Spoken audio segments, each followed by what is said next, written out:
బృహదీశ్వర ఆలయం తంజావూరులో ఉంది. అద్భుతమైన ఆర్కిటెక్చర్. దాంతోపాటు ఎన్నో ప్రశ్నలు. ఎప్పుడు కట్టారు? 1000 సంవత్సరాల క్రితం రాజరాజ చోళ కట్టించారు. 13 అంతస్తులో ఈ గుడి నిర్మించడానికి ఎన్ని ఇయర్స్ పట్టింది? 6 ఇయర్స్లో కట్టారు. అది కూడా ఎలాంటి సిమెంట్ పదార్థం వాడకుండా రాయి కలిపి ఇంటర్లాక్ సిస్టంతో కట్టారు.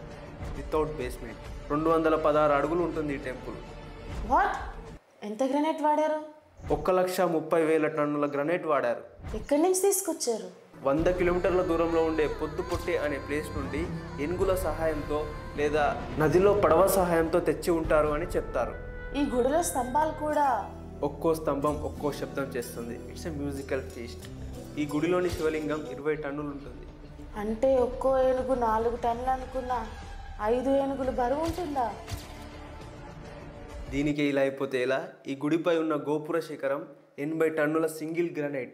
వాట్? 80 టన్నుల సింగిల్ గ్రానైట్. 80 టన్నుల గ్రానైట్ ని 216 అడుగుల ఎత్తున ఎలా పెట్టారు?